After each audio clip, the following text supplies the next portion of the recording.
नमस्कार साथियों, ज्ञानायन के डिजिटल प्लेटफॉर्म पर मैं आपका हार्दिक स्वागत करता हूं। आपने मेरी पिछली कक्षा में जो मुझे स्नेह, प्यार, जो सपोर्ट किया है, उसके लिए मैं आपका आभारी हूं। ये बड़ी खुशी का विषय है मेरे लिए कि मेरी पहली कक्षा 1 के व्यूज क्रॉस कर गई है। तो ये आपका और केवल आपका ही सपोर्ट रहा है। एक बार पुनः इसके लिए मैं आपका बहुत बहुत आभारी हूं। आइए आज इससे आगे बढ़ते हैं और आज अपन चलते हैं अपनी दूसरी कक्षा की ओर।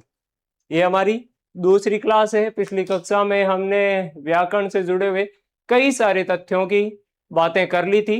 आज आगे बढ़ते हैं और आज अपन विधिवत रूप से जो व्याकरण का पहला टॉपिक है वर्णमाला, वहां से शुरू करेंगे। लेकिन वहां पर पहुंचने से पहले मैं एक बार पुनः आपको कल जो हमने पढ़ा था उसका रिवीजन करवाना चाहूंगा। तो आइए शुरू करते हैं। पिछली कक्षा में सबसे पहले हमने बात की थी भाषा की।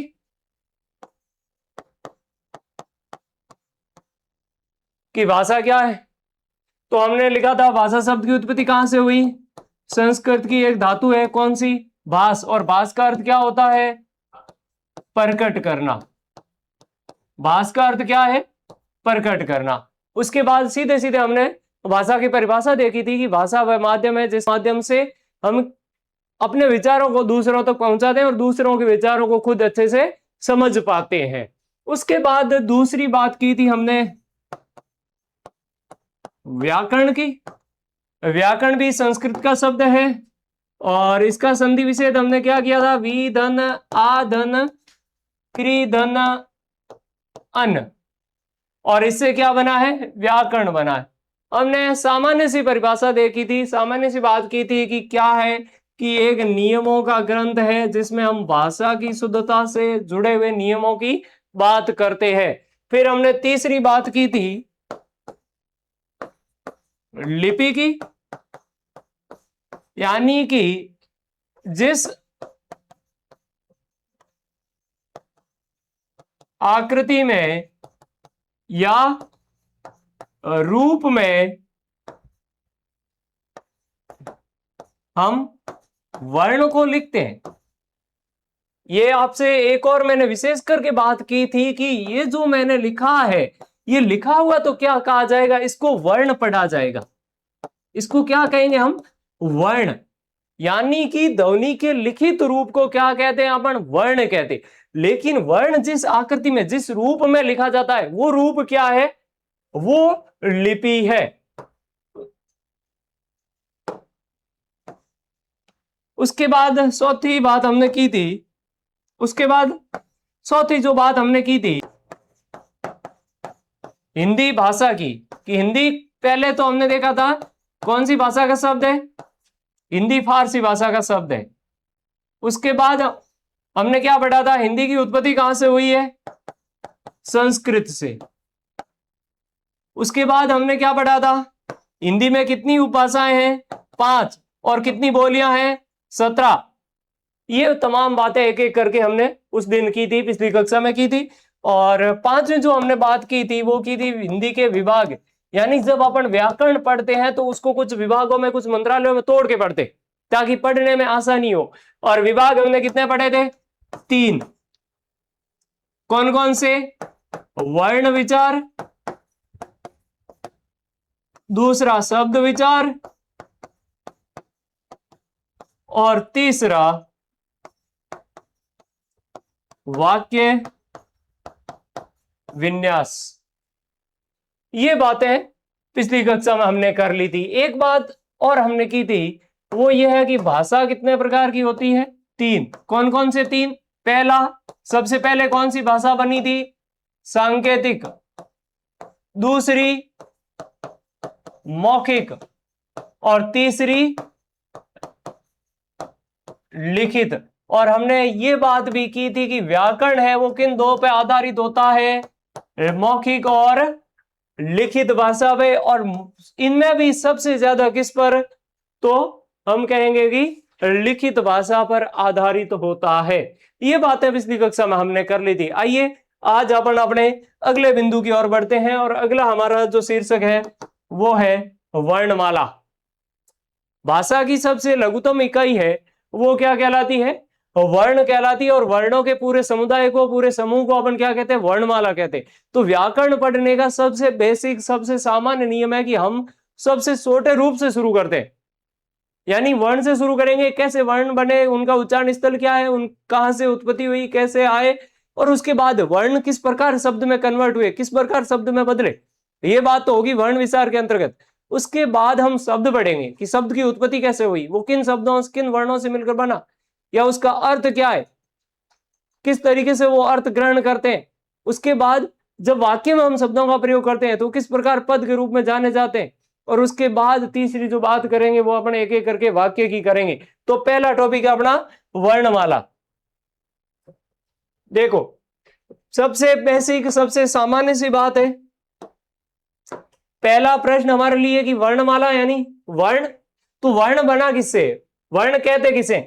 लिखित भाषा में। ये ध्यान रखें, वर्ण की पहली शर्त है कि जब भी हम वर्ण कहेंगे तो उसको क्या कहेंगे कि वो भाषा का कौन सा रूप है?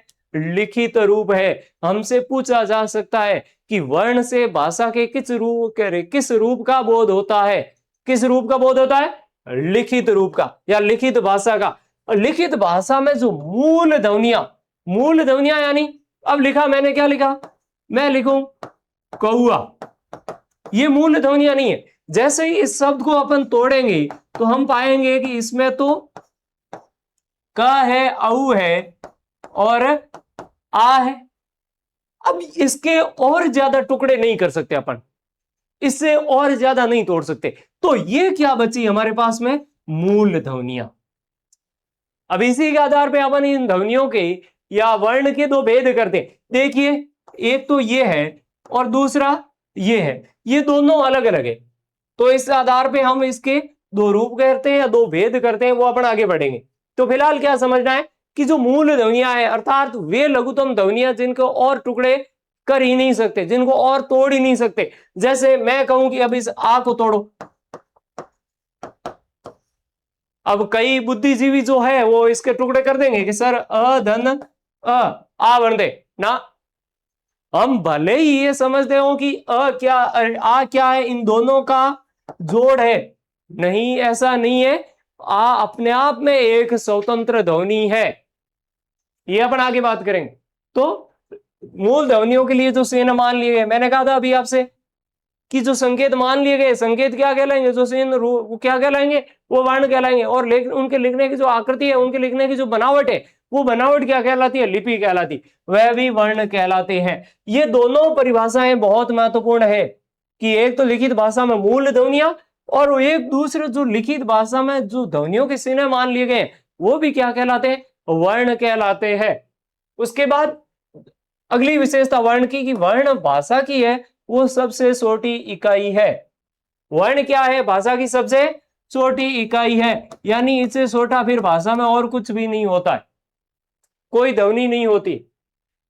वर्ण उस मूल ध्वनि को कहते हैं। कौन सी मूल ध्वनि? जिसके खंड ना हो सके, अभी हमने बात की, यानी इसके अपन टुकड़े ना कर सके। अगर स्वर है तो हम उनको सीधे सीधे लिख सकते हैं, लेकिन अगर व्यंजन है तो सामान्यतः लिखते वक्त उनमें क्या लगा दिया जाता है? हलंत लगा दिया जाता है, ताकि इससे बोध हो कि ये लघुतम ध्वनि है, अब इसमें स्वर या किसी और का सहारा नहीं लगा हुआ है। वर्ण है वो आंखों का विषय है। अब इस बात को समझने की बात, अगर कोई लिखी हुई चीज है, मान लीजिए आपके सामने ये पीपीटी बनी हुई है, ये लिखी हुई है, अब आप इसको पढ़ रहे हैं, तो कौन सी ज्ञानेंद्रिय काम में ले रहे हैं? बताओ देखें। हम पढ़ेंगे तो आंखों से ही देख पाएंगे, जब आंखों से नहीं देख पाएंगे तो पढ़ कैसे पाएंगे? तो वर्ण है यानी वो क्या है? भाषा का लिखित रूप है, और लिखे हुए को तो हम आंखों से ही देख पाते हैं, कानों से नहीं सुन पाएंगे लिखे हुए को। तो ये क्या है? वर्ण है वो आंखों का विषय है, यानी ये आंखों की सामग्री है, इनको हम आंखों से ग्रहण कर पाते हैं। और ध्वनि का प्रतिनिधि है। ध्वनि का प्रतिनिधि यानी कि मान लीजिए आप मेरे से दूर है, मैं आपको कोई बात बोल के नहीं सुना सकता। अब भले ही कैमरे के माध्यम से मैं यहां रिकॉर्ड कर रहा हूं और आप मेरे को सुन पा रहे हैं, वो अलग बात है। पर मान लीजिए मुझे आपको आवाज देनी है, आपके आवाज तक आके कुछ सुनाना है तो या तो मुझे आपके पास आना पड़ेगा या यहां से मैं लिखित रूप में कुछ संदेश आपको किसी माध्यम से भेज सकता हूं। तो मेरी जो ध्वनि थी, मेरी जो आवाज थी, उसका प्रतिनिधि मैंने किसको बनाया? वर्ण को बनाया। जो मुझे लिखना है और लिखित रूप को ही हम क्या कहते हैं? वर्ण कहते हैं। तो ये ध्वनि का प्रतिनिधि है। उसके बाद दूसरी बात करते हैं कि जब ध्वनि का प्रतिनिधि है तो ध्वनि खुद क्या है? ध्वनि भाषा का मौखिक रूप है। हम जो मौखिक रूप से बोलते हैं वो क्या कहलाता है? ध्वनि है। तो ध्वनि वर्ण का ही क्या है? मौखिक रूप है। वर्ण ध्वनि का लिखित रूप और ध्वनि है वो वर्ण का मौखिक रूप। अब जैसे हमने पढ़ा था कि वर्ण है वो आंखों का विषय। आंखों का विषय क्यों है? क्योंकि हम उसको आंख ज्ञानेंद्रिय के द्वारा देख पाते हैं, समझ पाते हैं। ठीक वैसे ही अब ध्वनि है, आंखों से तो सुनाई देगी नहीं, तो उसके लिए हम किसका प्रयोग करेंगे? कानों का। तो ध्वनि किसका विषय है? कानों का विषय है, यानी इसको कानों के द्वारा अपन समझ पाते हैं। और ध्वनि भी भाषा की सबसे छोटी मौखिक इकाई है। अब यहां सबसे बड़ा प्रश्न खड़ा होता है कि भाषा की लघुत्तम इकाई है वो अपन किसको मानेंगे? हमने ध्वनि को भी कहा कि ये लघुत्तम है, हमने वर्ण को भी कहा कि ये लघुत्तम है, तो फिर कैसे तय करेंगे कि इनमें दोनों में भी लघुत्तम कौन सा है? देखो ये दोनों लघुत्तम है। अगर हम सीधे सीधे बात करेंगे तो हमारे पास एक ही विकल्प होगा, या तो वो ध्वनि होगा या वर्ण होगा। दोनों एक साथ कदापि नहीं आएंगे, और आएंगे तो प्रश्न डिलीट होगा, या दोनों विकल्प सही माने जाएंगे। तो हमें यह ध्यान रखना है कि ये भाषा की दोनों है वो लघुत्तम इकाइयां ही है। लेकिन अगर शर्त लगा ले, शर्त ये लगा ले कि लिखित लघुत्तम इकाई, पटवार 2011 में पूछा गया कि भाषा की लिखित लघुत्तम इकाई कौन सी है, तो अगर लिखित की जब बात करेंगे तो फिर हमारे पास क्या होगा? वर्ण होगा। और ये हम आसानी से ज्ञात कर पाएंगे कि ध्वनि तो लिखित है ही नहीं, वो तो मौखिक होती है। तो लिखे हुए में तो हमारे पास क्या बचेगा? वर्ण ही बचेगा। और अगर पूछा जाए कि मौखिक कौन सी है, क्या पूछा जाए कि मौखिक है वो कौन सी है, तो फिर अपन क्या कह लेंगे? ध्वनि कह लेंगे। अब इनके दोनों के अलावा एक और खेल है। अभी तो कहां उलझन में पड़े, उलझनों के बिना जीवन संभव ही कहां, तो एक और उलझन में डालते हैं आपको। चलो पीछे अगली बात है, अगला टॉपिक हमारा, अगला विषय अक्षर। अब बताओ अक्षर क्या है? जब हमने वर्ण पढ़ लिए या ध्वनि पढ़ ली, लिखित था मौखिक था वो तो पढ़ लिया। अब सांकेतिक रूप में तो ऐसा कुछ होता नहीं है जिससे अपन पता कर पाए कि ये, तो अपन क्या करेंगे? ये अक्षर है, देखो इसका संधि विच्छेद करते हैं। किससे बना ये? अधन सर, सर का अर्थ होता है नास, और जहां भी अ उपसर्ग लगे इसका मतलब होता है नहीं। मैं अ उपसर्ग की बात कर रहा हूं, कहीं ऐसा नहीं हो किसी शब्द के आरंभ में कोई अ आया है और आप उसको नहीं मान ले। जैसे कि मैं कहूं अज्ञान अनुज, अब दोनों के आरंभ में अ आया है, लेकिन इसको अपन तोड़ नहीं पाएंगे, अधन नुज नहीं कर पाएंगे। तो ये तो एक शब्द है, यहां अ का अर्थ नहीं है। लेकिन जहां अपन तोड़ पाएंगे, जहां अपन टुकड़े कर पाएंगे, संधि कर पाएंगे या संयोग कर पाएंगे, वहां इस अ का अर्थ क्या रहेगा? हमेशा हमारे पास नहीं रहेगा। तो यहां अ का अर्थ क्या है? नहीं, और सर का अर्थ क्या है? नाश। अर्थात जिनका क्या हो? नाश नहीं हो, विनाश नहीं हो और टुकड़े नहीं हो। अब और टुकड़े की बात तो हमने क्या की, कहां की? हमने तो वर्ण में भी की कि इनके क्या होंगे और टुकड़े नहीं किया जा सकता, लघुत्तम रूप है। फिर ये अक्षर है वो कैसे लघुत्तम है, इसका नाश कैसे नहीं होता? दोस्तों अक्षर का जो ताल्लुकात है वो है हमारे कंठ से।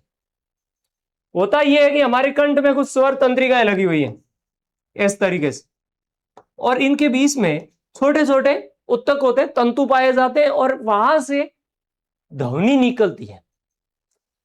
और अक्षर है वो यहां से जो ध्वनि प्रवाह होता है हमारे मुख की ओर, उससे बनता है। यानी कि वो लघुत्तम रूप जिसको अपन एक ही बार में उच्चारित कर पा रहे। अब यहां यह शर्त नहीं है कि केवल अ हो या क हलंत हो, अक्षर है वो 2 वर्ण का हो सकता है, 3 वर्ण का भी हो सकता है, और 1 का भी हो सकता है, और 1 का भी नहीं हो सकता है। ये विशेषकर ध्यान देने योग्य बात है। अक्सर को इन दोनों से अलग एक ही चीज करती है, वो ये कि जिन शब्दों को, जिन वर्णों को अपन एक कंठ में, एक ही हवा में बोल पाते हैं, जैसे कि ये शब्द है आम, या एक शब्द है स्नान, और दूसरी ओर एक वर्ण लेते हैं क, या वर्ण लेते हैं च। अब बोल के दिखाओ, देखे ये जो बोला हमने आम, ये स्नान और क, तो ये क्या है, ये संयोग यहां 2 वर्णों से मिलकर बना है, क और अ से।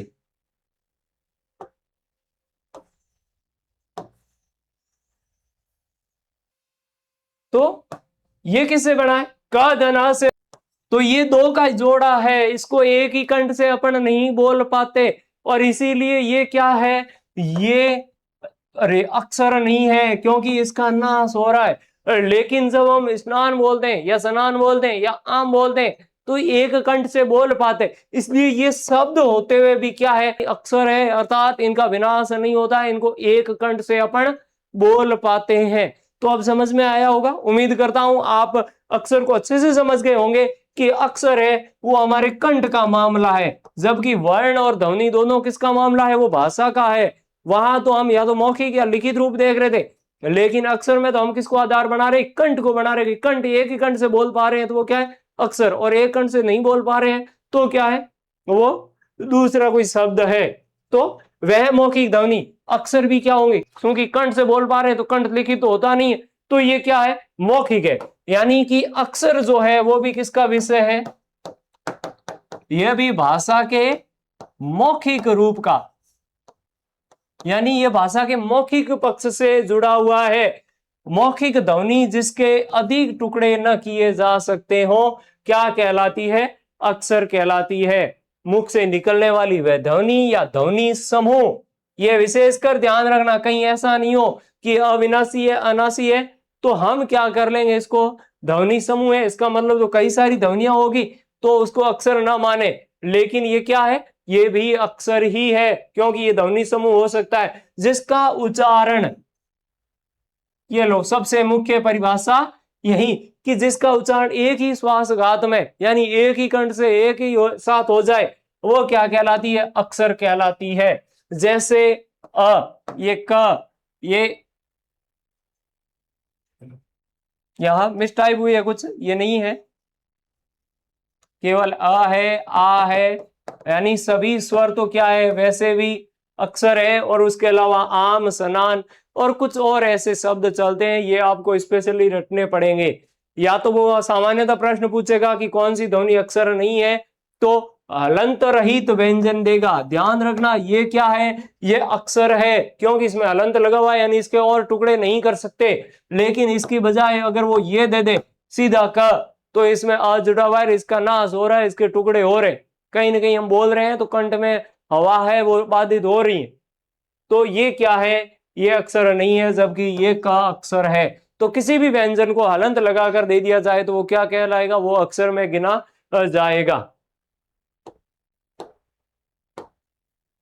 अगली सीधे सीधे बात करते हैं वर्ण विचार की। हमारा पहला ही टॉपिक या व्याकरण का विभाग जिसमें वर्णों के आकार, यानी किस तरीके से लिखा जाएगा, या भेद, या उच्चारण, या उनके मेल से जब तक कंप्लीट शब्द नहीं बन जाता, शब्द पूरी तरीके से नहीं बन जाता, इससे पहले मान लीजिए मैंने लिखा अयोग, अब जब तक ये अ और यो और ग नहीं बना, ये किसका विषय है, ये वर्ण का विषय है। लेकिन जैसे अयोग बना, वो सार्थक ध्वनि हो गई, तो फिर उसको अपन शब्द विचार में ले जाएंगे। तो उनके मेल से शब्द बनाने के नियमों का जो निरूपण होता है उसे क्या कहते हैं, वर्ण विचार कहते हैं। वर्ण उस मूल ध्वनि को कहते हैं, ये अपन परिभाषा पीछे पढ़ चुके हैं, कि जिसके खंड न हो, यानी सब मूल ध्वनि क्या कहलाएगी, वर्ण कहलाएगी। जैसे अ है, ई है, क है और ख है। और वर्णों के समुदाय, समुदाय को क्या कह सकते हैं अपन? समूह कह सकते हैं। अर्थात वर्णों के समूह को क्या कहते हैं? वर्णमाला कहते हैं। और हिंदी वर्णमाला में कुल कितने वर्ण स्वीकृत किए गए हैं? 53 वर्ण है वो स्वीकृत किए गए हैं। और ये बात कौन करता है? ये किसके द्वारा स्वीकारे गए हैं? हिंदी निदेशालय, जो कि दिल्ली में स्थित है, और ये तय करता है कि हमारी भाषा का मानक रूप क्या होगा। तो यहां हमें कोई किंतु परंतु नहीं है कि ये 53 वर्ण कौन से स्वीकृत किए गए हैं। और एक एक करके इन 53 की संख्या भी ज्ञात कर लेंगे। हम इस फेर में नहीं पढ़ेंगे कि अमुक विद्वान ने कौन कौन से माने, क्योंकि वहां जाएंगे तो वो मामला और गहरा हो जाएगा और कोई पूछता भी नहीं है। तो सामान्य सी बात याद रखनी कि 53 वर्ण स्वीकृत है और 53 कौन कौन से। तो वर्णमाला के मुख्य रूप से दो प्रमुख भेद होते हैं। अभी हमने पीछे पढ़ा था कि कुछ तो ध्वनियां हैं, वो क्या है? अपने आप में स्वतंत्र है, या उनको अलग रूप से अपन बोल सकते हैं, जैसे अ है, ई है, उ है। लेकिन कुछ ध्वनियों को बोलने में क्या करना पड़ता है? इनका सहारा लेना पड़ता है। जैसे कि ये क है, अब ये लघु वर्ण तो है, क ध्वनि तो है, लेकिन जैसे ही इसको क्या करेंगे? बोलेंगे, तो बोलने के लिए हमें इसके साथ क्या लगाना पड़ेगा? अ। और तब जाके हम इसको सार्थक रूप में क बोल पाएंगे। अकेले क बोलना या स्वर रहित क बोलना मुश्किल है। अब ऐसा नहीं है, क्योंकि इसको अपन डिलीट भी नहीं कर सकते, ये भी मूल ध्वनि है, क अपन बोल दें, पर उसमें अ का प्रभाव आ जाने से ये दोनों रूप चलते हैं। और यही कारण है, आप कई जगह देखते होंगे कि लिखित रूप में भी सीधे सीधे क ख ग घ लिख दिया जाता है, उनमें हलंत नहीं लगाया जाता। हालांकि ये नियम चलता है कि वर्णमाला हम जब भी क लिखेंगे वर्ण के रूप में, तो उसके साथ हलंत जरूर लगाएंगे। तो इस आधार पे दो भेद है। एक तो यानी ये वो स्वतंत्र ध्वनियां, तो ये क्या कहलाती हैं? ये स्वर कहलाती है। और दूसरा, जो दूसरों की सहायता से यानी स्वरों की जो सहायता से बोली जाती है, वो क्या कहलाती है? व्यंजन कहलाती है। आइए इसको और अच्छे से समझते हैं। यानी हमारे पास दो प्रकार की ध्वनि है। क्या हो? स्वतंत्र रूप से उच्चरित की जा सके, उच्चरित होती हो, या फिर एक और शर्त है, केवल स्वतंत्र रूप ही नहीं, और इसके साथ साथ जो दूसरा है, व्यंजनों के उच्चारण में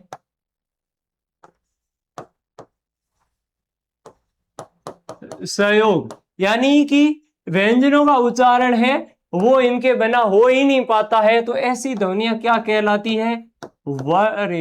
वर्ण नहीं, ऐसी ध्वनियां स्वर कहलाती है। और दूसरे हमारे पास क्या बचे? व्यंजन। तो व्यंजन की सामान्य सी परिभाषा अपन कह सकते हैं, वे मूल ध्वनियां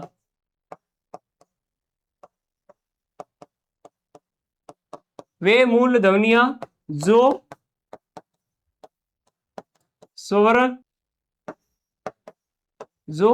स्वर की सहायता से, जो क्या हो? स्वर की सहायता से बोली जाए, तो इनको क्या कहेंगे? व्यंजन कहेंगे। आइए एक एक करके इनका विश्लेषण करते हैं। पहला जो भेद है वो हमारे पास क्या है? वो है स्वर। कि स्वर किसे कहते हैं? स्वर उन वर्णों को कहते हैं। अब ये भेद किसके हैं? या वर्ण के। तो अपन क्या कहेंगे कि स्वर उस वर्ण को कहते हैं जिनका पहली शर्त हमने क्या पढ़ी? उच्चारण स्वतंत्रता से हो। और दूसरी शर्त क्या पढ़ी हमने? जो व्यंजनों के उच्चारण में पूरी तरह सहायक होते हैं, यानी व्यंजनों का उच्चारण पूरी तरीके से किस पर निर्भर होगा? स्वर पर निर्भर होगा। हिंदी में स्वरों की संख्या कितनी है? 11। हिंदी में स्वरों की संख्या 11 है। अधिकांश में हम क्या करते हैं? री को मानते। कुछ विद्वान हैं जो क्या मानते हैं? ये एक ओ, जिसको अपन क्या कहते हैं? आगत स्वर। आगत यानी किसी दूसरी भाषा से आया हुआ स्वर या आई हुई ध्वनि। अब ये ओ है वो हमने कहां से लिया? ये हमने अंग्रेजी और फ्रेंच भाषा के शब्दों में ओ का इस्तेमाल होता है, जैसे कि डॉक्टर। तो कुछ विद्वानों का मत है कि यहाँ ये ओ जो है ये भी क्या कर रहा है, इसके उच्चारण में कहीं कहीं सहायक सिद्ध हो रहा है, इसलिए इसको अलग से स्वर माना जाए। और कुछ ये री तो कहां से लिया हमने, संस्कृत से लिया है, तो इस संस्कृत वाले को माना जाए। पर स्वीकार्य रूप से हम निदेशालय के अनुसार कितने स्वर मानते हैं, 11 मानते हैं। 11 में ये री स्वीकार्य है, यानी इसको प्राथमिकता देते हैं। तो अ आ ई उ ए ऐ ओ और औ, और इसके साथ साथ यहाँ मिसटाइप हुआ है, मिसप्रिंट हुआ है, और री को भी अपने स्वर मान लेते हैं। तो ये हमारे स्वर कितने हो गए, 11। अब इन स्वरों के भी पुनः कुछ भेद करते हैं। ध्यान रखने की योग्य बात यह है कि ये सब के सब क्या है, मूल ध्वनियां है। अब इनको अपन किसी भी प्रकार से इनके भेद करें, लेकिन वास्तव में क्या है, इनके भेद या इनके भेद भले ही मान ले, लेकिन टुकड़े नहीं होते। जैसे कि अभी हम यहाँ पढ़ेंगे कि उत्पत्ति के आधार पे, यानी स्वर बना कैसे है उसके अपन उसके आधार पे भेद बांधेंगे तो कितने होते हैं, दो। दो कौन कौन से, एक तो ह्रस्व स्वर, यानी जो क्या है, लघु है, छोटे हैं, छोटे, इनको क्या कहते हैं, ह्रस्व स्वर कहते हैं। जैसे कि अ है, जैसे कि ई है, जैसे कि ऊ है, और री। री के संस्कृत में दो भेद चलते हैं, एक तो हमारा ये, और दूसरा एक और होता है संस्कृत जिसको ऐसे लिखा जाता है, तो ये बड़ी री और ये री। तो इस आधार पे हिंदी में केवल इस एक को स्वीकार किया गया, इसको नहीं माना गया। बड़ी री ऐसी कोई चीज हिंदी में ऐसा कोई वर्ण होता नहीं है। तो हमारे पास ह्रस्व वर्ण कितने हुए, 4 हुए, और उसके बाद से बचते हैं दीर्घ। अब दीर्घ में ध्यान रखने योग्य बात है, एक तो गुरु है या संयोजी है, जैसे कि आ है। अब आ को हम मानते हैं कि अ पे ही जब अपन जोर ज्यादा देते हैं तो क्या बनता है, आ, यानी अ और अ के मेल से क्या बना, आ बना। या फिर ई है, ये ई और ई के मेल से ई बन गई। या फिर ऊ है, जो ये किसके मेल से बन गया, ऊ और ऊ के संयोग से। तो ये केवल माना जाता है, लेकिन ये क्या है, अपने आप में पुनः याद दिला रहा हूं, ये मूल ध्वनियां है, इनके टुकड़े नहीं होता। ऐसा नहीं होता है अ और अ से ही आ बना है, ये इन पे ज्यादा जोर आता है, या बड़े हैं, दीर्घ है, इसीलिए इनको अपन कहते हैं। आगे अपन उच्चारण के आधार पर पढ़ेंगे गुरु और लघु, उसमें और बात करेंगे इस पे। तो एक तो ये गुरु या संयोजी। दूसरा इसमें पढ़ते हैं अपन संधि युक्त। संधि युक्त यानी जैसे कि ए है, अब ये जो ए है ये बना है अ और ई से। जैसे कि ओ है, ओ बना है अ और ऊ से। तो हमारे पास ये क्या बच गए, संधि स्वर। और इनके अलावा इन्हीं का बड़ा रूप या दीर्घ रूप होता है औ और ऐ। तो हमारे पास मूल रूप से 4 है, वो ह्रस्व स्वर है, और उसके अलावा बचे हुए 7 जो स्वर है वो दीर्घ है, और साथ में भी 3 अपन कहेंगे कि वो है संयोजी या गुरु है, और 4 है तो वो है संधि युक्त, यानी जो संधि से बने हैं। उसके बाद करते हैं प्रयत्न के आधार पर स्वर के भेद। प्रयत्न के आधार पर यानी कि हम जब बोलने का प्रयास करते हैं तो उस प्रयास में हमारे होठों की आकृति कैसी बनती है, होठों की क्या स्थिति होती है, मुख की स्थिति क्या है, मुखाकृति कैसे बनती है, या हमारी जो जीभ है वो कहाँ टच करती है, वो कहाँ हमारे किस पार्ट को, किस भाग को छूती है, उसके आधार पे अपन क्या करेंगे, इनके भेद करेंगे। और इसके अलावा एक और है, उच्चारण में लगने वाले समय के आधार पे। ध्यान रखना, उच्चारण में लगने वाले समय को क्या कहते हैं, मात्रा। तो कई बार हमें ये सीधे सीधे शब्द पूछ लिया जाता है कि उच्चारण में लगने वाले समय को क्या कहते हैं, मात्रा। और ये पूछा जा सकता है इसकी बजाय कि मात्रा के आधार पर स्वरों के कितने भेद होते हैं, तो ये भी अपन ध्यान रखेंगे। आइए एक एक करके इनका विश्लेषण करें। उनको पढ़ने से पहले इनको पढ़ लेते हैं, ये सामान्य सी बात है। अभी जब हम उत्पत्ति के आधार पर जैसे हमने ह्रस्व और दीर्घ पढ़ा था, ठीक वही रूप है कि जिनमें जो हल्के हैं, जो ह्रस्व स्वर है, वही क्या कहलाते हैं, लघु। तो यहां लिख लेते हैं, ये क्या है, ह्रस्व को ही क्या कहते हैं, लघु। जैसे कि अ, ई और उ, और इनके अलावा री, और बच गए वो क्या कहलाएंगे, दीर्घ वाले सभी के सभी स्वर क्या कहलाएंगे, गुरु ही कहलाएंगे। इनमें अलग क्या है, केवल मात्रा और उत्पत्ति का भेद था। उत्पत्ति के आधार पर पढ़ेंगे तो ह्रस्व और दीर्घ पढ़ेंगे, नहीं तो मात्रा के आधार पर सामान्य दो चलते हैं। कौन सा, एक लघु और दूसरा गुरु। तो यहां अपन बचे हुए सारे के सारे लिख लेंगे, आ, ई, ए, आई, ओ और औ। ये मामला पूरा हो गया। यानी कि उच्चारण में लगने वाले समय को मात्रा कहते हैं। मात्रा के आधार पर स्वर के दो भेद होते हैं, एक तो लघु और दूसरा गुरु। काम पूरा। अब आते हैं एक एक करके इनके आधार। ओष्ठाकृति के आधार पर स्वरों के कितने भेद, स्वर के कितने भेद होते हैं, दो।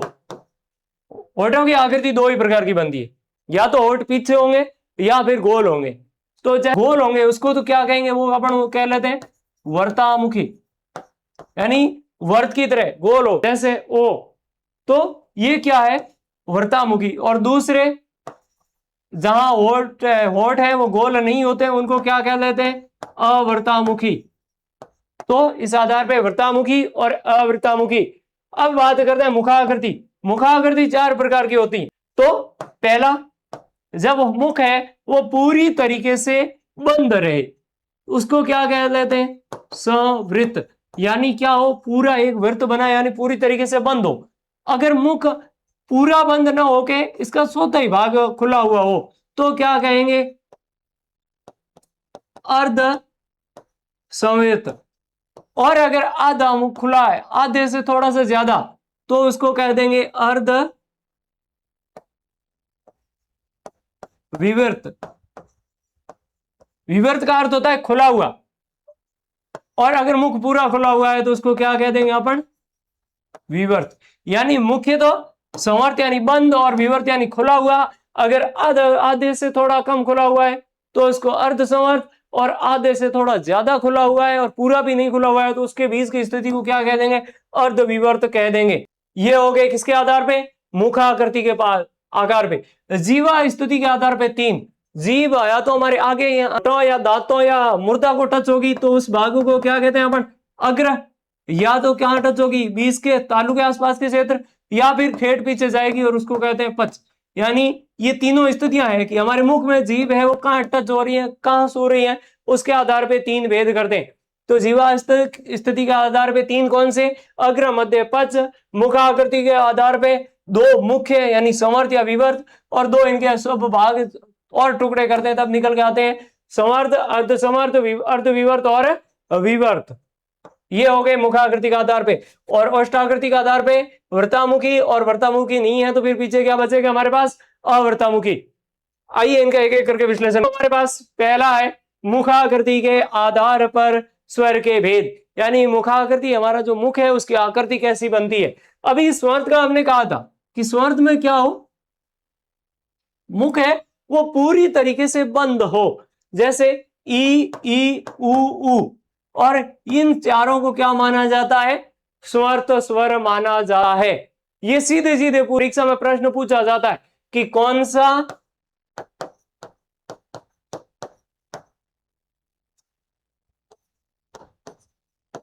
स्वर्त वर्ण है या नहीं है। दोनों प्रकार के प्रश्न पूछे जा सकते हैं, और इनमें से बाकी के विकल्प देके एक को इनमें से दे दे। तो ई उ कौन से किस प्रकार के हैं, वो समर्थ है। उसके बाद दूसरा अर्ध समर्थ। अर्ध समर्थ यानी मुख है वो पूरा तो बंद नहीं होता है, पर इसका कुछ हिस्सा है वो खुला रहता है। तो अगर इतना मुख वहीं खुला रहे तो उसको क्या कहेंगे अपन, अर्ध समर्थ कहेंगे। अर्ध समर्थ कौन कौन से हैं, ए और ओ।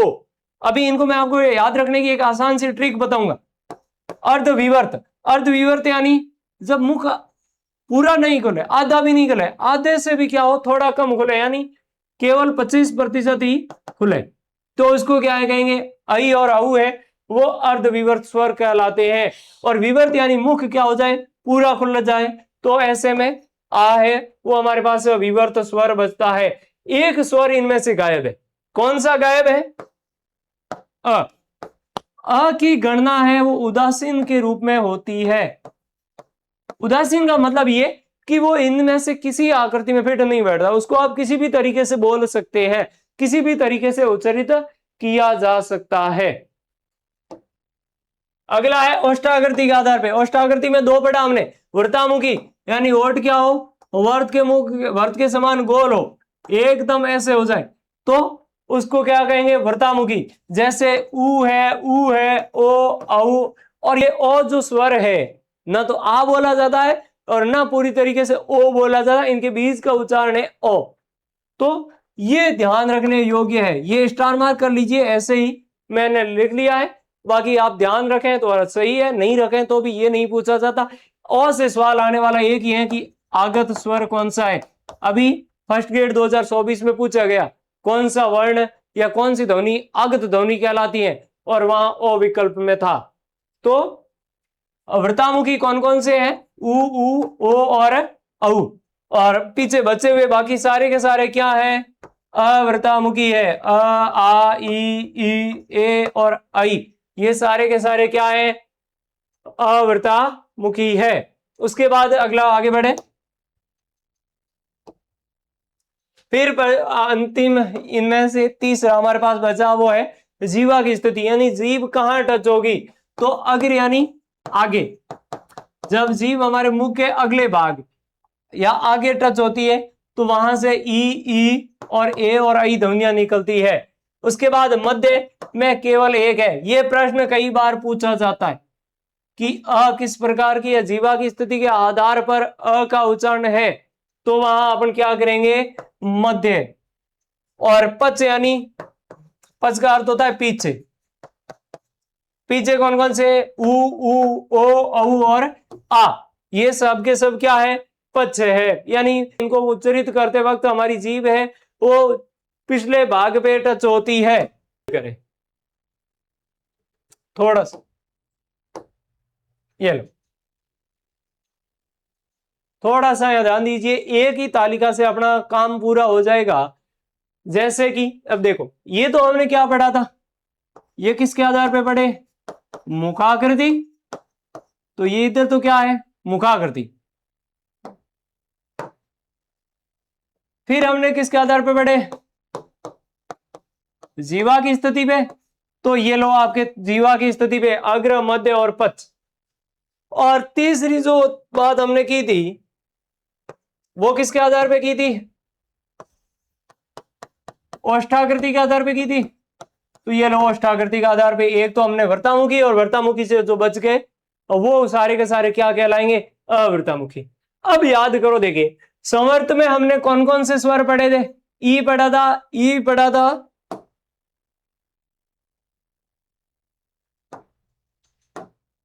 और ऊ और बड़ा ऊ या ऊ, ये स्वर्त में हमने चारों स्वर पढ़े थे। और यहां भी देखो स्वर्त में ई और ऊ। उसके अलावा अर्ध स्वर्त में हमने क्या पढ़ा था, ए और ओ, और अर्ध विवर्त में क्या पढ़ा था हमने, आई और औ, और विवर्त में हमने क्या पढ़ा था, एक मात्र पढ़ा था आ, और यहां औ के साथ अपन चाहे तो और रख सकते हैं, यानी जहां जहां औ जाएगा हम उसको, जैसे औ है वर्तामुखी है तो औ भी क्या होगा, वर्तामुखी, औ क्या है, पच है तो औ भी क्या होगा, पच। तो ये ध्यान देने, और ये लो ये ना तो इस लाइन में है ना उस लाइन में है, ये ठीक बीच में और इन दोनों के बीच में है, तो इसको क्या कहते हैं, मध्य स्वर। तो अब इसको अच्छे से समझो, देखें ये ऐसे याद नहीं होगी, इसको याद करने के लिए जुगाड़ करना पड़ेगा। करेंगे क्या, सबसे पहले हम लिखेंगे ई, और दूसरी तरफ क्या लिख लेंगे, ऊ और ऊ। एक तरफ क्या लिखना है, ई ऊ। आपको एक तरीके से चित्र बनाना, याद रखो कि कौन से कॉर्नर में क्या चीज लिखनी। उसके बाद ई के नीचे क्या लिखेंगे, ए, उसके बाद आई, और फिर x, यहां कुछ नहीं लिखेंगे और एक कॉलम हमारा ये हो गया। उसके बाद यहां मध्य में क्या लिख लेंगे, और फिर एक लाइन खींचेंगे, यहां ओ लिख लिए, दो लिख लिए, उसके बाद क्या लिखेंगे ओ, उसके बाद क्या लिखेंगे औ, या इसके साथ और रख सकते हैं, और यहां लिखेंगे आ। अब ऐसे लिखना है, यानी पहली पंक्ति में हमें क्या लिखना है, ई और उ। उसके अलावा एक एक लिखने, जहां ए लिखा उसी की आगे सीध में क्या लिखेंगे ओ, यानी जोड़ा बनाएंगे ए और ओ का, ई और उ का, आई और आई के समक्ष किसका बनाएंगे, औ का। आई के जैसा कौन सा है, औ, और यहां एक्स और एक्स के आगे क्या लिख लेंगे आ, तो ये हो जाएगा आ। अब इस टेबल को बना के ये हमारे स्वर सभी याद हो गए। अब इस आधार पे आप आराम से ज्ञात कर सकते हैं कि कौन सा वर्तामुखी है, कौन सा अवर्तामुखी है, कौन सा समर्थ है, कौन सा विवर्त है, कौन सा अर्ध समर्थ है और कौन सा अर्ध विवर्त है। हो गया ना काम एक ही मिनट में। अब अपन यहां से आराम से लिख सकते हैं, ये हमने क्या पढ़ा, समर्थ, ये हमने क्या पढ़ा, अर्ध समर्थ, ये हमने क्या पढ़ा, अर्ध विवर्त, और ये क्या पढ़ा हमने, विवर्त। और जीवा स्त्री ये क्या हो जाएगा, अग्र, ये क्या है मध्य, ये क्या है पक्ष, और ये कौन से हैं, तो यहां आप चाहे तो घेरा बना लीजिए और इनको कह दीजिए वर्तामुखी, या ऐसे मेरी तरह कोष्टक बना के याद रख लीजिए, यहां अपने को क्या बनाना है, वर्त, तो ये वर्तामुखी। अब अपने को कोई सा भी एक भेद पूछा जाएगा तो अपन आसानी के साथ इसको बोल पाएंगे, बता पाएंगे, कंफ्यूज कभी नहीं होंगे। सीखना क्या है, आराम से अपन एक एक करके याद कर लेंगे कि मुझे कहां से शुरू करना है। सबसे पहले ई, और ई उधर क्या लिखना है, उ और उ, फिर जहां ए लिखेंगे ए के समकक्ष क्या लिखेंगे ओ, उसके बाद यहां आई लिखेंगे तो क्या लिखेंगे ओ का बड़ा रूप औ, बस क्या गया आ यहां लिखेंगे और अ लिखेंगे बीच में, ये याद हो गया। ध्यान ये रखना है कि ऊपर क्या लिखा हमने समर्थ और सबसे नीचे क्या लिखा विवर्त। ऐसा नहीं हो कि पहला समर्थ, दूसरा विवर्त, तीसरा अर्ध समर्थ और चौथा अर्ध विवर्त, तो फिर मामला पूरा फेल हो जाएगा, मामला गड़बड़ा जाएगा। तो आप इसको दो बार बनाने, एक दो बार बिना देखे बनाने का प्रयास करेंगे, आराम से सीख जाएंगे और आराम से सीखने के बाद में आपका काम हो जाएगा, कभी भी गलत नहीं होगा। अब चलते हैं पीछे। स्वरों में जो अंतिम बात रहेगी हमारे पास वो रहेगी उच्चारण स्थल के आधार पे, यानी कि हमारे जो स्वर है हम उनको किस किस जगह से कैसे बोलते हैं उसके आधार पे। दोस्तों एक बड़ी ज्ञान की चीज है कि हमारी ये जो वर्णमाला का क्रम है ना, अ, आ, ई, उ, ए, आई, ओ, औ, ये किस आधार पे रखा गया, क्यों हमने ई को पहले नहीं माना।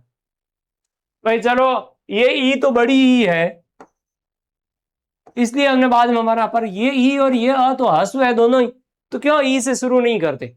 इसका सबसे बड़ा कारण है, हम आगे पढ़ेंगे मानकीकरण में, उसमें मैं आपको बताऊंगा कि हिंदी है वो कैसी भाषा है, वैज्ञानिक भाषा है। और इसी वैज्ञानिकता को सिद्ध करते हैं कि वैज्ञानिक कैसे हैं। वैज्ञानिक इस प्रकार है, अब इसको अच्छे से समझो। हमारा मान लीजिए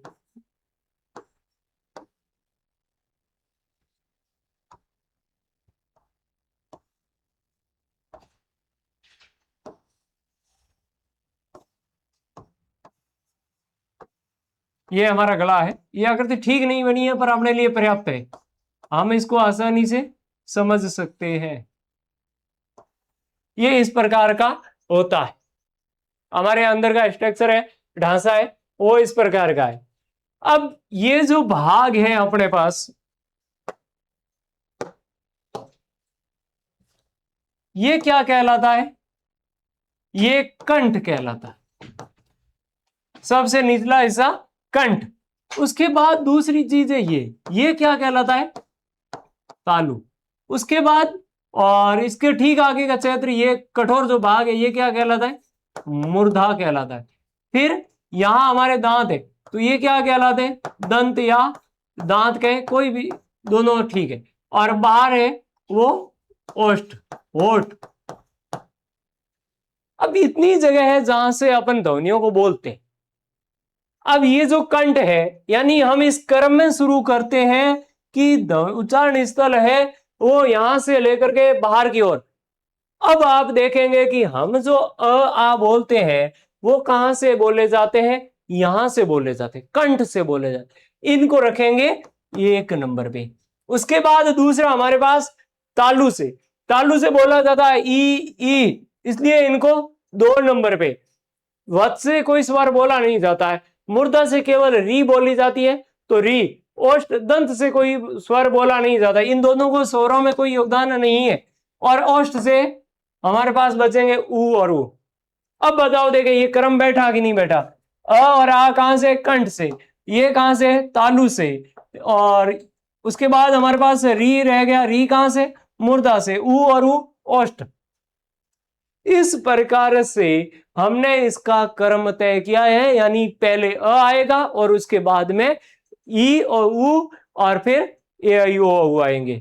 ठीक इसी प्रकार हमने क्या किया, ये मूल ध्वनियां है, दूसरे की सहायता नहीं लेती, हल्की है, तो इनको क्या रखा हमने, पहले रखा। यानी हम स्वर अक्षर क्या करते हैं, वर्णमाला में पहले लिखते हैं और इसके बाद में क्या लिखते हैं, व्यंजन लिखते हैं। क्योंकि ये व्यंजन क्या करते हैं, इनसे भारी है, इनकी सहायता से बोले जाते हैं, तो ये कमजोर हो गए, कमजोर को नीचे रखा जाता।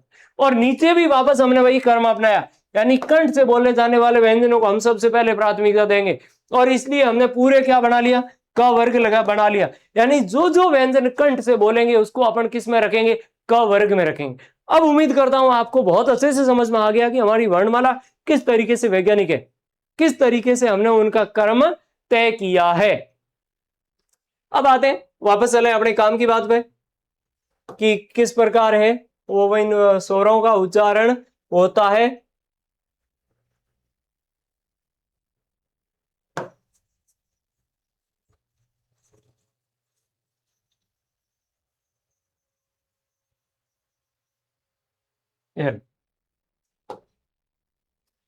तो ये क्या है, स्थल है, यानी जगह है जहां से स्वर बोले जाएंगे। ये क्या है, ध्वनि है। ध्वनि का तात्पर्य यानी उस जगह से बोले जाने वाले वर्णों को कहते क्या है, तो उसको कहेंगे ध्वनि। और फिर ये हमारे पास स्वर है कि कौन कौन से स्वर किस किस जगह से बोले जाते हैं। अभी हमने बात की थी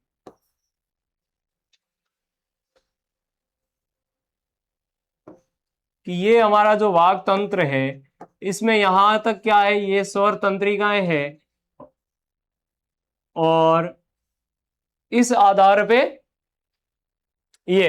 अब यहां हमने क्या कहा था, ये जगह कौन सी है, कंठ है। तो सबसे पहले किस कहां से बोले जाएंगे, कंठ से। तो कंठ से निकलने वाली ध्वनि क्या कहलाएगी, कंठ। और कंठ स्वर कौन कौन से है, अ और आ। उसके बाद कंठ के बाद में दूसरा हमने स्थान पढ़ा, ये स्थान क्या कहलाता है, तालु। तालु से निकलने वाली ध्वनि क्या कहलाएगी, तालव्य। और तालव्य कौन से हैं, आ के बाद में ई। उसके बाद में तीसरा यहां आता है मूर्धा। मूर्धा, ये मुर्दा नहीं है, ध्यान रखना, मूर्धा है। और मूर्धा से निकलने वाली ध्वनि क्या कहलाएगी, मूर्धन्य ध्वनि। और मूर्धन्य ध्वनि हमारे पास कौन सी है, री एकमात्र है जो मूर्धन्य ध्वनि है। उसके बाद हमने पढ़ा था वत से और ओ दांतों से कोई स्वर बोला नहीं जाता, सीधे हमारे पास क्या बचे, ओष्ठ। ओष्ठ यानी ओठ, तो यहां से बोले जाने वाली ध्वनि क्या कहलाएगी, ओष्ठ है। और ओष्ठ बचे कौन कौन से, ऊ और बड़ा ऊ या ऊ। अब हमारे पास संधि स्वर बच गए, ये दो के सहयोग से बोले जाते। तो हमें इन्हें ज्ञात करने के लिए क्या करना पड़ेगा, इनका विश्लेषण करना पड़ेगा। यानी ये बोले कहां से जाते हैं या बने कैसे, जैसे अ, ए जो बना है किसे बना है, अ और ई से बना है। अब अ का उच्चारण स्थल क्या पढ़ा हमने, कंठ। अ का हमने क्या पढ़ा, कंठ। ई का क्या पढ़ा, तालु। तो ये दोनों मिलके क्या करेंगे, ए को उच्चारित करेंगे, इसलिए इनका उच्चारण स्थल दोनों हो जाते हैं कंठ तालु। और कंठ तालु से निकलने वाली ध्वनि कंठ तालव्य कहलाती है। और कंठ तालव्य ध्वनियां कौन कौन से, स्वर कौन कौन से, ए और आई। ठीक वैसे ही अब ओ को पढ़ो, ये गुण स्वर है। इन दोनों चारों स्वरों को या इनको क्या कहा जाता है, गुण स्वर कहा जाता है। और इसी के आधार पे आगे अपन पढ़ेंगे गुण स्वर संधि। और गुण स्वर इसलिए कहा जाता है क्योंकि ये दो के योग से बनते। वो किसे बना? अ और उ के योग से। अब अ का उच्चारण स्थल तो हमारे पास क्या था? कंठ है। उ का क्या है? ओष्ठ। तो यहां से निकलने वाली ध्वनि क्या कहलाएगी? कंठोष्ठ है। और यहां से स्वर कौन से दो? ओ और औ। अब इनको याद रखने के दो तरीके। एक तो रखेंगे अपन इस क्रम में याद कि सबसे पहले आता है कंठ। अ लिखते वक्त सबसे पहले हमने किसको लिखा? आ को लिखा। तो ये दोनों तो किससे बोले जाएंगे? कंठ। उसके बाद हमने दूसरी जगह पढ़ी थी बोलने की, वो क्या पढ़ी थी? तो ई कहां से बोले जाएंगे? तालु। तालु के बाद तीसरा स्वर स्थल हमारे पास क्या है? मुर्दा। तो तीसरा वर्ण यहां थोड़ा सा क्रम चेंज करना है कि हम मुर्दा है या री को है ऊ से पहले पढ़ते, इसलिए ये कहां से बोली जाएगी? मुर्दा से। फिर हमारे पास क्या बचेगा अंतिम? ओठ, ओष्ठ। तो ऊ ओष्ठ है। और ये तो याद चार हो जाएंगे। याद कैसे? हमारे स्वर स्थलों के क्रम के आधार पर। और फिर बचेंगे दो, और इन दोनों को अपन पढ़ेंगे संधि के आधार पे कि अ तो दोनों में रहता है, तो दोनों कंठ से बोले जाएंगे, और ई से तालु और ऊ से ओष्ठ याद करके इनको याद रख लेंगे।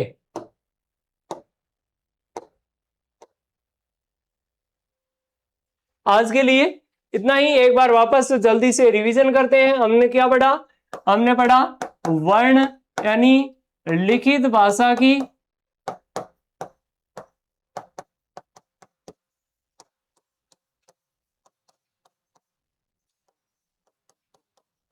छोटी इकाई। उसके अलावा क्या पढ़ा हमने? किसका विषय है? आंखों का विषय, यानी इनको हम आंखों से समझ पाते हैं। उसके अलावा हमने ये पढ़ा कि ये क्या है? ये ध्वनि के प्रतिनिधि है, यानी ऐसे संकेत हैं इनके माध्यम से अपन समझ पाते। मान लीजिए मैं कहूं कि अगर मैं ना बोल के सुना के नहीं कहूं और सीधे लिख लूं, तो भी आप मेरे द्वारा जो गण किया गया अर्थ है उसी को गण करेंगे। मैं जैसे ये लिखूंगा आप कहेंगे ये है। तो ये क्या हो गया? एक तरीके से मेरे द्वारा कही हुई ध्वनि का प्रतिनिधि है और लिखित रूप है। तो ये दो मुख्य बातें याद रखने योग्य। उसके बाद दूसरा हमने क्या पढ़ा था? ध्वनि भाषा का क्या है? मौखिक रूप है। भाषा का क्या है? मौखिक रूप है। और मौखिक रूप भी क्या? लघुतम, यानी सबसे छोटी मौखिक ध्वनि कहलाती। उसके बाद हमने ये क्या पढ़ा? ये किसके प्रतिनिधि है? या वर्ण का प्रतिनिधि है, यानी ये वर्णों को समझाती है कि वर्ण का उच्चारण क्या क्या होगा। उसके अलावा ध्वनि से मुख्य करके दो ही बातें। तीसरी बात अपन ने पढ़ी थी वो है कानों का विषय, यानी इनको हम कहां से समझ पाते हैं, कैसे समझ पाते? कानों से। उसके बाद हमने पढ़ा था अक्षर।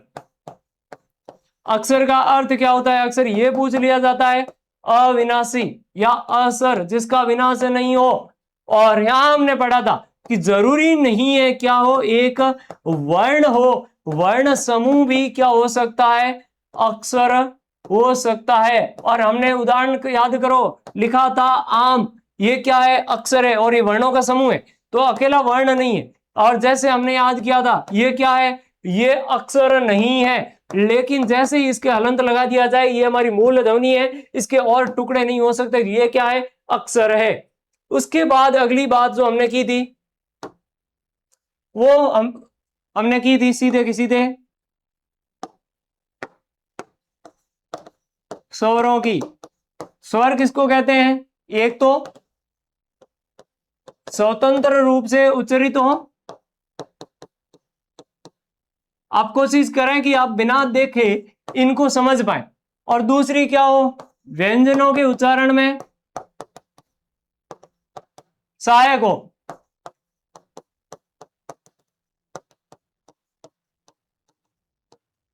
ये स्वरों की विशेषता है। स्वर होते कितने हैं? 11। यहां ऐसा कुछ नहीं जो याद करना पड़ेगा। मामला किसका है? ओ और री का है, ये हम समझेंगे। और इसको हमने कहा था कि ये है वो संस्कृत का स्वर है और हमारी भाषा का मिलता जुलता, इसलिए री है वो स्वीकार्य है। और इसको हमने किस में पढ़ा था? आगत स्वरों में पढ़ा था। आगत यानी दूसरी भाषा से आया हुआ। उसके बाद हमने बात की थी उत्पत्ति के आधार पर। उत्पत्ति के आधार पर स्वर के कितने भेद किए हमने? 2। कौन से? एक ह्रस्व और दूसरा दीर्घ। ह्रस्व यानी मूल व्यंजन जो छोटे हैं, जैसे अ है, ई है, उ है और री है। बच गए सारे के सारे क्या हैं? दीर्घ है। दीर्घ में भी 2 प्रकार के, जैसे आ, ई और उ। ये तीनों क्या है? समान एक ही जैसे वर्णों से मिले। और दूसरे संधि वाले। दूसरे कौन से? संधि युक्त या संधि स्वर, जैसे ए है। जैसे ए और आई किससे बने हैं? दोनों अ और ई या आ और ई से बने। ठीक वैसे ही ओ और औ ये भी क्या है? संधि स्वर है। अ और उ के योग से बने। तो ये हमें एक एक करके समझना पड़ेगा, आसानी से जल्दी में याद करने पड़ेंगे। उसके बाद हमने दूसरा आधार भेद क्या लिया था? प्रयत्न। प्रयत्न के आधार पे हमने कितने भेद किए? 4। 4 कौन कौन से? पहला मुखाकृति, दूसरा ओष्ठाकृति, तीसरा जीवा आकृति नहीं है, ध्यान रखना, जीवा स्थिति है, यानी हमारी जीव की स्थिति क्या है? जीवा स्थिति। और चौथा हमने पढ़ा था मात्रा। मात्रा का अर्थ क्या? उच्चारण में लगने वाला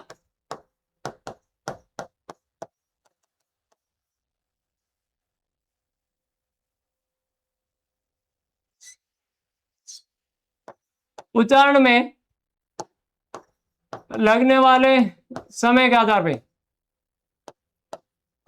और इसके आधार पे हमने कितने पढ़े? 2। सामान्य सी बात है, वही ह्रस्व और दीर्घ वाला, लेकिन यहां नाम दूसरे दे देते हैं, लघु और गुरु। लघु यानी छोटे और गुरु यानी बड़े। अब मामला है यहां इनको रटने का, इनको याद करने का। पहला ओष्ठाकृति पे 2 ही है, तो इनको याद जल्दी से निपटाओ। ओष्ठाकृति के आधार पे कितने पढ़े? 2। यानी वर्त बनेंगे, मुख पूरा गोल होगा। अरे गोल होंगे तो क्या कहलाएंगे? वर्तामुखी। और कौन से पे गोल होते हैं ये हमने पढ़ लिया था, जो पीछे के हैं, जैसे उ, ओ, औ और ओ। ये सारे के सारे हैं क्या हैं? वर्तामुखी। दूसरे कौन से? अवर्तामुखी।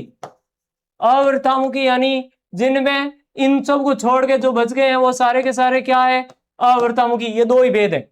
उसके बाद है मुखाकृति। मुखाकृति के आधार पे हमने कितने पढ़े? 4। 4 कौन कौन से? सबसे पहले समर्थ लिखना है, दूसरा अर्ध समर्थ, तीसरा अर्ध विवर्त और चौथा विवर्त। ये कर्म ध्यान रखना, नहीं तो आपकी तालिका नहीं बन पाएगी। और अब इनको समझ, ई और ई को, और इसके साथ साथ उ और उ, ये सारे के सारे चारों क्या है? समर्थ है। उसके बाद अर्ध समर्थ, इधर लेंगे ए और हमने लिया था इसके समकक्ष ओ। इधर अर्ध विवर्त में आई और इधर से क्या लेंगे? औ।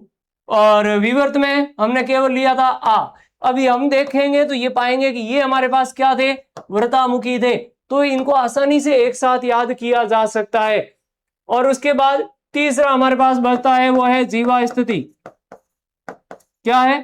जीवा स्थिति, यानी हमारी जीव की स्थिति क्या है? जीव कहां टच होती है? कितने पढ़े? अग्र, मध्य और पच।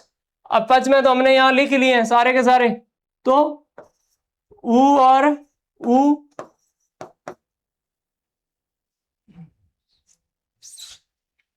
ये जो उ और उ है, और उसके अलावा ओ के बाद में औ और आ, ये सारे के सारे क्या है?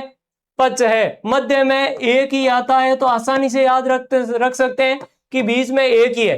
अगर में फिर जो बच गए, जैसे पहली लाइन में हमने लिखा था ई, उसके बाद ओ उधर है तो इधर क्या लिखेंगे? ए। उधर औ है तो इधर क्या लिखेंगे? आई। और यहाँ एक्स, यानी इधर और कोई नहीं है। हम ध्यान रखेंगे इन तीनों के बीच में बोला जाता है, तो अ का कोई निश्चित स्थान नहीं ठहरता है। तो ये थी आज की मुख्य बातें, और एक एक करके हमने इनको समझा, अच्छे से पढ़ा, और अब आप एक बार, कल की कक्षा में मैंने जैसे आपसे बात की थी कि एक्टिव रिकॉलिंग करनी है, और एक्टिव रिकॉलिंग का अर्थ समझ गए होंगे कि हम बिना देखे 1 घंटे बाद में, 2 घंटे बाद में, जब भी थोड़े निकमे होंगे तब बैठे बैठे क्या करेंगे, मनन करेंगे कि आज हमने क्या क्या पढ़ा था। वापस वर्ण से शुरू करेंगे, वापस वर्ण की परिभाषा, वर्ण, ध्वनि, अक्षर को देखते हुए स्वरों पे आएंगे, फिर स्वरों की, स्वर की परिभाषा, स्वर के भेद, उत्पत्ति के आधार पे, प्रयत्न के आधार पे, वापस प्रयत्न के आधार पे 4 भेद करेंगे, और फिर मुखाकृति, ओष्ठाकृति, जीवा स्थिति और मात्रा के आधार पे समझेंगे। अगर इस तरीके से कर लेते हैं तो मैं आपको दावे के साथ कहता हूं कि आपके पास 1 मिनट का कंटेंट बचता है, और इतना कॉन्फिडेंस के साथ आप इसको हल कर पाएंगे कि आपके कहीं त्रुटि होने की गुंजाइश तक नहीं रहेगी। और ये चीजें आज आपको भले ही लगता हो कि 1 मिनट में क्या इनको याद करने की क्या जरूरत है, लेकिन जब हम एग्जाम हॉल में बैठते हैं ना, तब इनको और ज्यादा गति से कर पाते हैं, विश्वास के साथ कि हाँ मैंने इसको इस तरीके से पढ़ा था और इस प्रश्न का उत्तर यही है। नमस्कार, मिलते हैं अगली कक्षा में वर्णमाला के दूसरे भाग के साथ। धन्यवाद।